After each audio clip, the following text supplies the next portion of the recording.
하나님의 말씀 빌립보서 4장 8절, 9절 두 절 말씀을 우리 말씀의 의미를 생각하면서 한번 합독을 하도록 하겠습니다. 시작.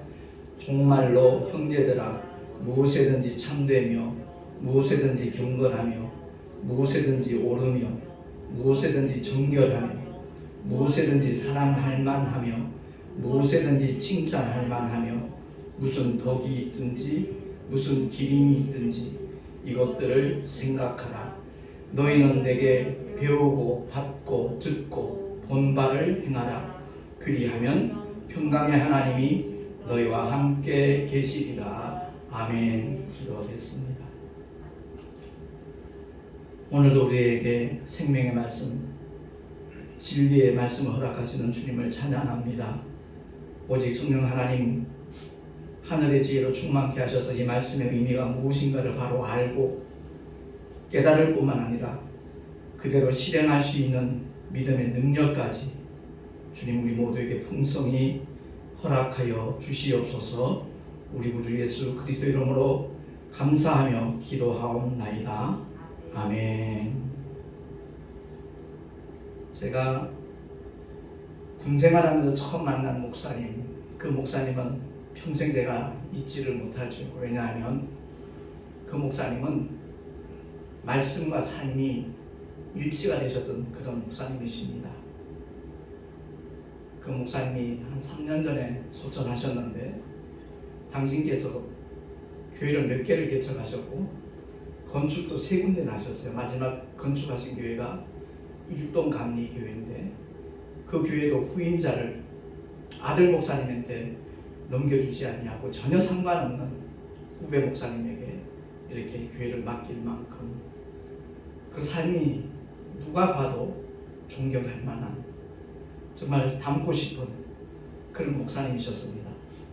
제가 75년도에 77년도까지 이렇게 백골사단 그 신수리에서 군생활을 했는데 그 당시에 신술 감리교회에 출석한 사병들 가운데 주의종이 되신 분이 17명이세요. 단 한 번도 뭐 주의종 사명이 있다 그런 말씀 하신 적도 없고 목사가 되라 권면하신 적도 없는 목사님이에요. 근데 그 목사님의 그 목회 현장을 그 삶의 자리를 보고 그 많은 사병들이 정말 믿음 있던 사람들 군대 가서 믿음을 팔아먹는다 그러는데 오히려 정말 믿음이 오히려 정말 견고해져서 주의종이 돼서 참 여기저기서 목회 활동하고 있는 그 소식을 가끔씩 전해 듣습니다. 오늘날 많은 분들이 먼저 믿는 사람들 때문에 상처를 받고 실족을 하고 시험에 들어서 교회를 떠나는 그런 현상들이 사실 많이 일어나고 있거든요. 주님이 분명히 말씀하셨습니다. 말세에는 거짓 선지자가 많이 등장하게 될 것이다 하는 것을 일러주셨죠. 그 사이비와 이단들, 사이비는 비슷하긴 한데 다르고요. 이단은 말 그대로 다른 입자 끝단자, 끝이 달라요. 결국은 자기가 하나님이래요. 자기가 심판주래요. 그들이 이단입니다.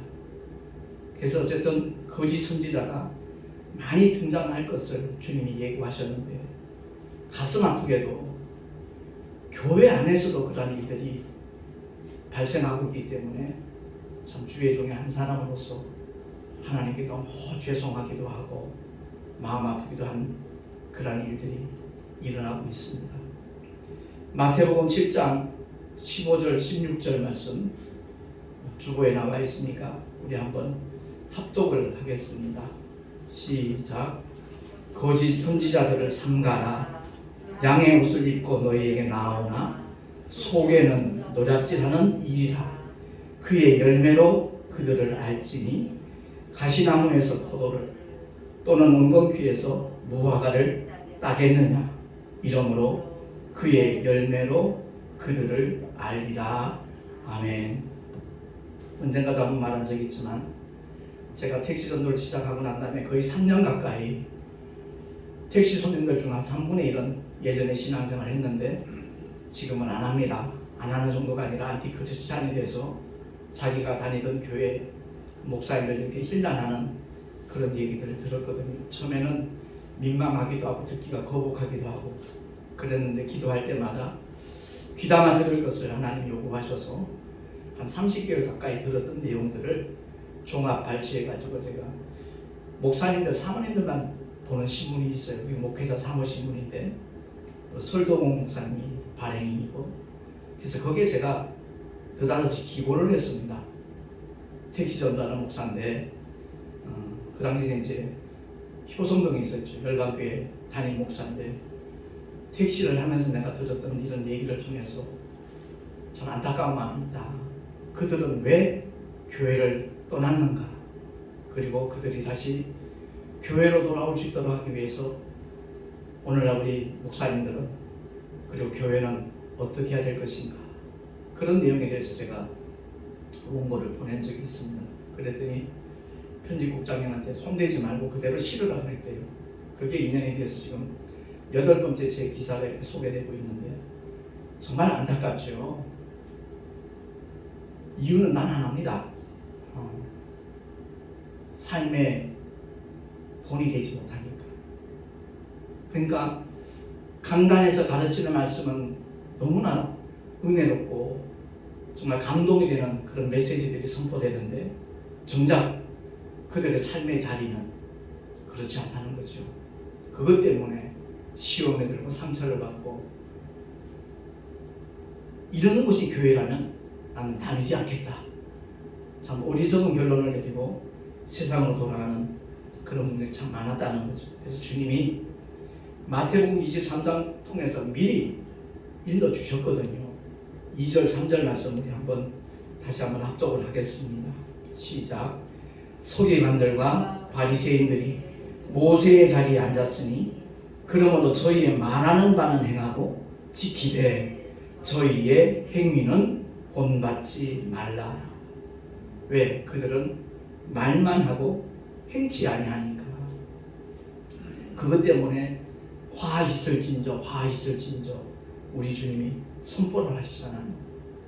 주님은 사랑이신데 왜 화를 선포하셨을까?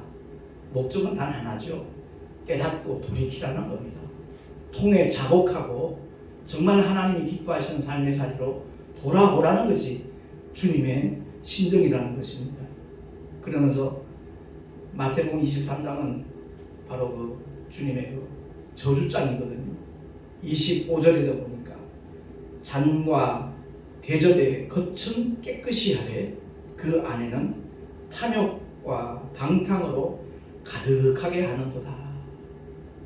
주님이 탄식하시면서 정말 회개를 촉구하는 그런 말씀이잖아요.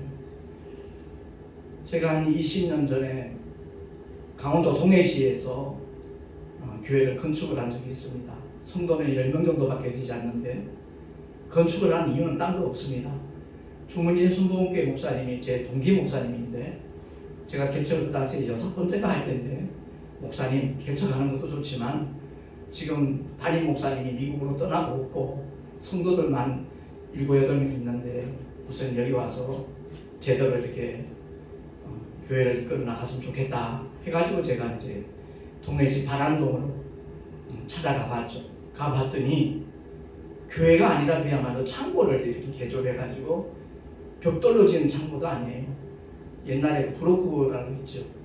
바람이 불면 뭐 바깥 냉기가 다 들어오는 그런 교회예요. 한 17년 된 교회였는데 그래도 성도들이 자기 집을 이렇게 하나님 앞에 들여가지고 만든 교회였기 때문에 굉장히 애정들이 있더라고요.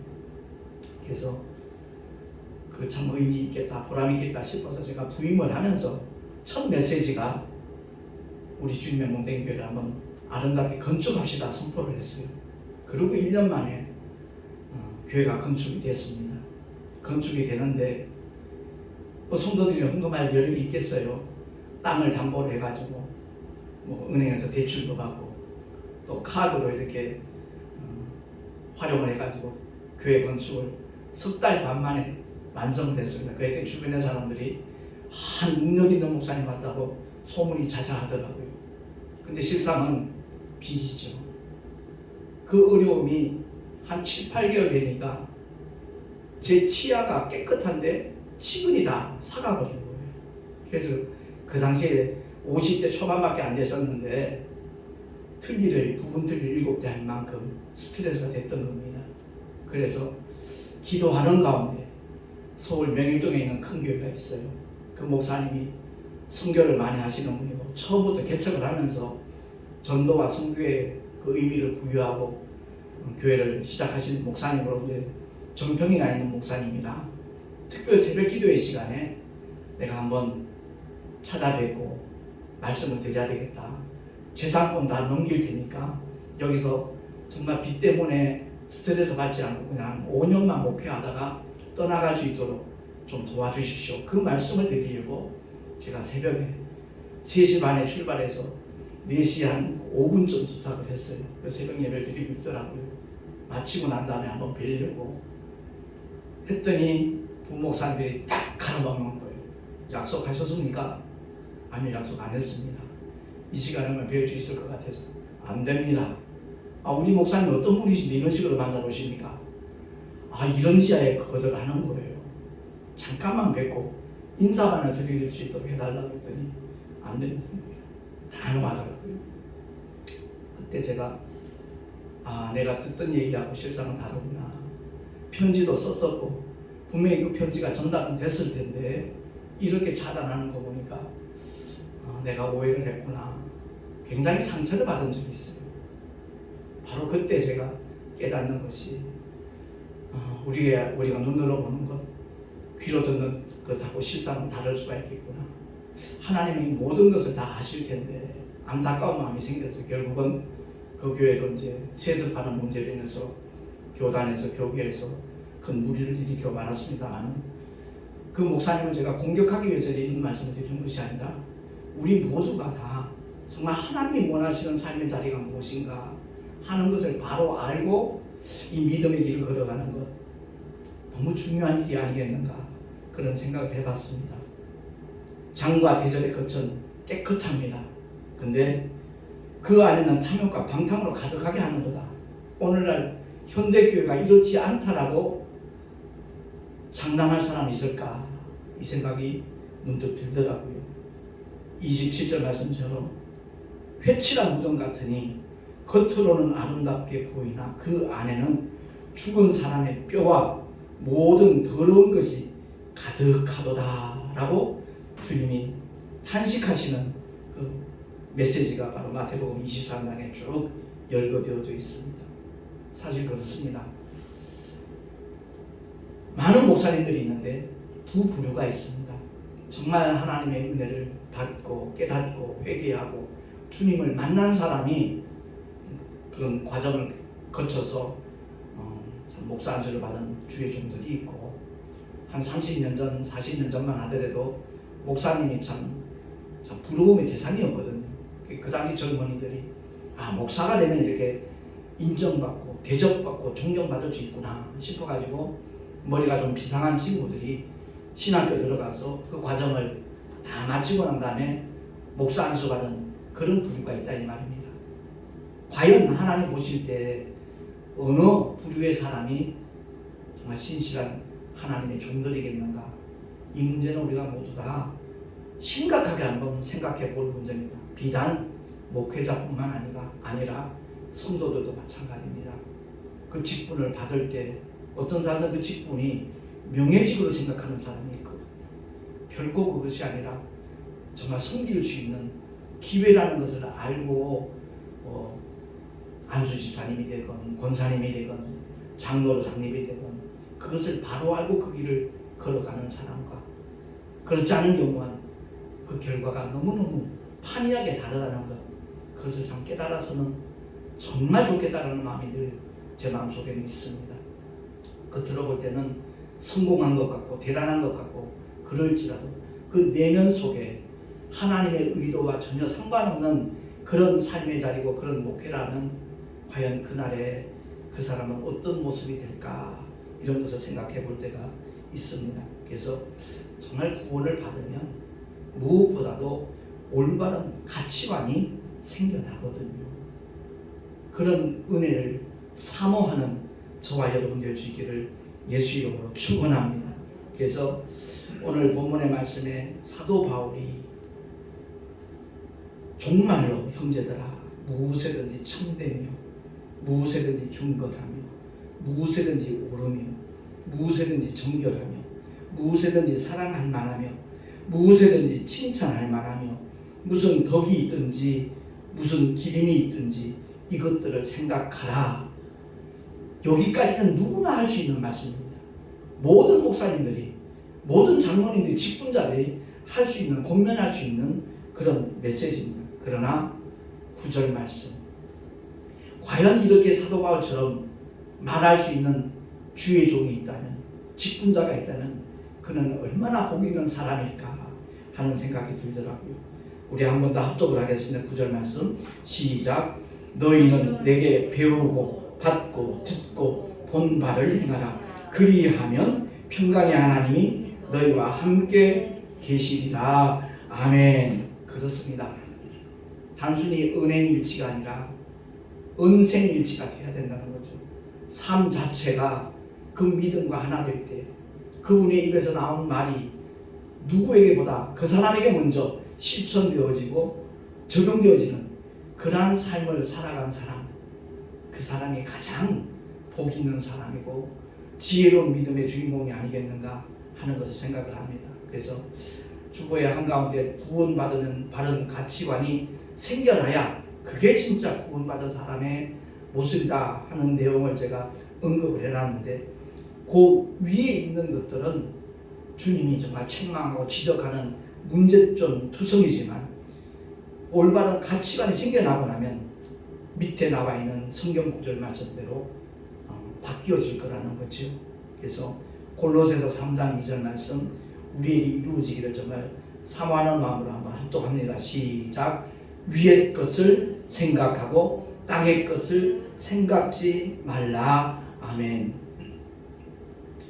최근에 어느 충청도에 있는 교회에서 일어난 일을 제가 전해 듣고 참 마음이 아팠어요. 일평생 주를 위해 헌신을 했고 교회가 참 크게 부흥이 됐어요. 이제 그분이 나도 나이가 같아가지고 올해 이제 은퇴를 하시는 목사님이신데 그 목사님이 이제 공동회의를 통해서 결정이 된 게 뭐냐면 퇴직금을 얼마 드리기로. 근데 아직 은퇴는 아직 안 하셨거든요. 그렇게 결의를 했는데 새로 재정을 맡게 된 장로님하고 단 두 분이서 얘기를 해가지고 은퇴하고 난 다음에 받아야 될 그 퇴직금을 뭐 3억 몇천인가 그걸 갖다가 먼저 받은 거예요. 그게 문제가 되니까 성도들이 시험거리가 된 거죠. 놀라웠던 거죠. 상처를 받은 거죠.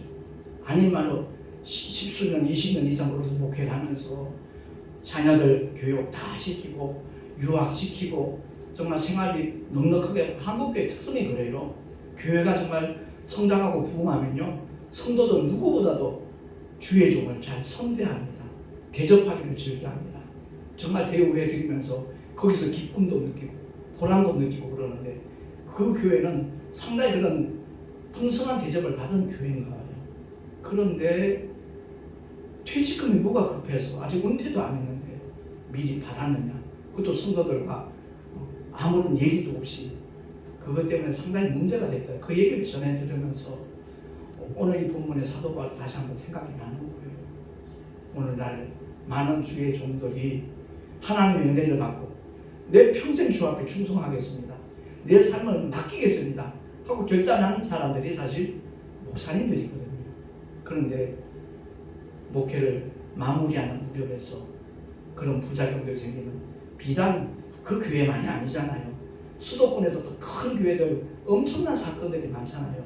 몇 억이 아니에요. 몇십억. 그리고 뭐 사택도 그렇고 평생 그 노후 자금으로 쓸 수 있는 그것 때문에 법적 분쟁도 일어나고 이런 부분들을 볼 때 과연 보물을 하늘에 쌓아두라 라고 설교하셨던 그 목사님은 어떤 분인가 이런 회의가 들 수밖에 없잖아요. 분명히 주님이 말씀합니다. 너희를 위하여 보물을 땅에 쌓아두지 말라.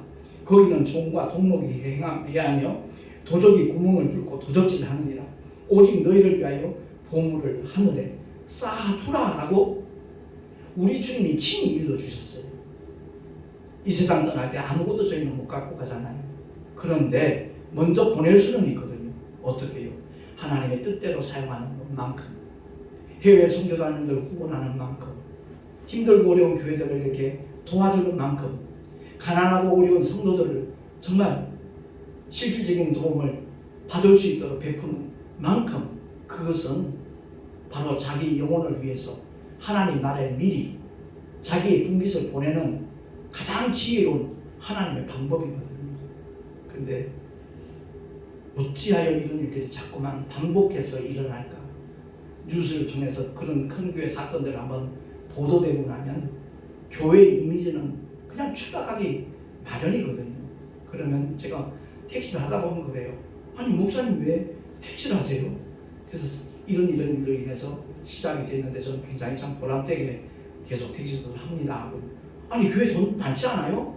교회는 다 돈 많은 곳으로 알고 있더라고요. 그래서 사실 그렇지 않습니다. 빈부의 격차가 가장 심한 곳이 있다는 것은 바로 오늘날 한국 교회입니다. 사건 사고 한 번씩 터지고 나면 모든 교회가 돈 많은 줄 알아요. 실제로 택시를 하면서 목회하는 목사님이 3,000명 넘고요.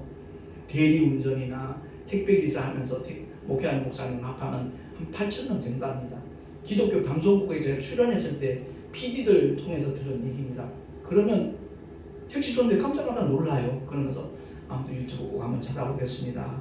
이렇게 말씀하는 분들이 많이 생기고 있는데, 이따금 사회적으로 이렇게 좀 본이 될 만한 분들의 그 기부하는 행위들 뉴스에 나오잖아요. 일평생 번 돈, 쉽게 번 돈도 아니에요.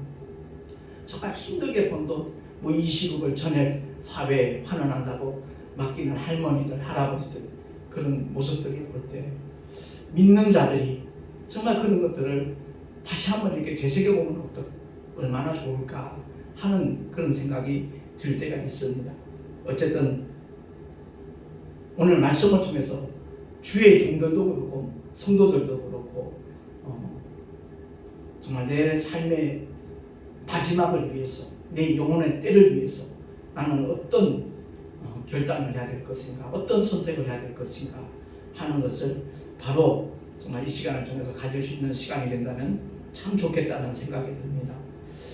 특히 주의 종들 향해서 베드로가 권하는 메시지가 있거든요. 베드로전서 5장 2절 3절 말씀입니다. 합독하겠습니다. 시작. 너희 중에 있는 하나님의 양무리를 치되 부득이함으로 하지 말고 오직 하나님의 뜻을 좇아 자원함으로 하며 더러운 일을 위하여 하지 말고 즐거운 뜻으로 하며 맡기운 자들에게 주장하는 자세를 하지 말고 양무리의 본이 되라. 아멘. 그렇습니다. 주의 종들도 선한 목자이신 주님 앞에는 하나의 어린 양입니다. 그러니까 물론 작은 목자로서 주님이 맡겨주신 사명 감당하는 일 너무나 귀하죠. 그러나 분명히 기억해야 될 것은 주의 종들 역시도 선양이라는 사실입니다. 단순히 가르치려주는 그런 자세가 아니라 그야말로 먼저 본이 되는 그런 모습을 보일 때 성도는 자동적으로 앞서가는 양을 따라가게 되어 있거든요. 그래서 하나님의 양무리를 치되 부득이함으로 하지 마라. 한국교회 또 어떤 좀 좋지 않은 특성이 있었는 거 아니? 기도 좀 한다는 그 권사님 중에서 하나님이 널 택했다고, 넌 사명을 하나님이 주셨는데 왜 깨닫지 못하냐고 그런 얘기를 듣고서 또 자기만 서원하는 게 아니라 자기 아들을 갖다가 또 하나님께 바친다고 서원하는 그런 일들이 70년대, 80년대 많이 있었습니다. 그러다 보니까 이미 서원은 돼 있는 상태고 그 아들은 전혀 생각도 없고 뜻이 없었는데 어머니의 서원 기도 때문에 어쩔 수 없이 하는 일마다 그냥 막히고 실패를 거듭하니까 어쩔 수 없이 신학을 하고 주의 종이 되는 그런 케이스가 결코 적지 않았거든요. 그런 사람들은 부득이함으로 하는 거예요. 그걸 하나님이 과연 기뻐하시겠는가? 결코 그렇지 않다는 거죠. 진리 안에서 자유함을 누리고 정말 하나님이 주시는 평강과 기쁨 속에서 주님 앞에 서는 날을 기대하며 힘들고 어려워도 그것이 고통과 괴로움이 아니라 오히려 기쁨과 즐거움으로 해가는 그런 삶이 되어야 그게 정상인데 그렇지 못한 경우, 그래서 하나님의 뜻을 쫓아서 자원함으로 하는 그런 목회라든가 그런 신앙생활, 그것이 정말 행복하다는 것을 다시 한번 깨닫게 됩니다.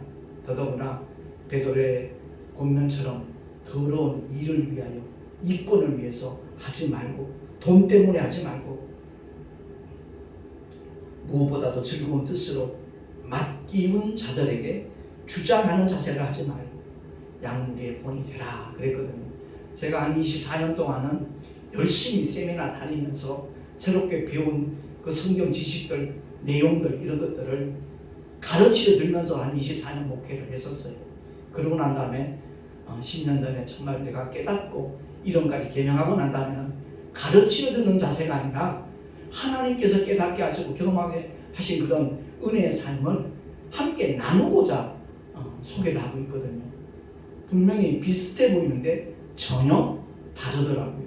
가르치려 드는 그런 자세를 취했을 때는 성도들이 그대로 따라주지 않으면 막 속도 상하고 화도 나고 막 그랬거든요.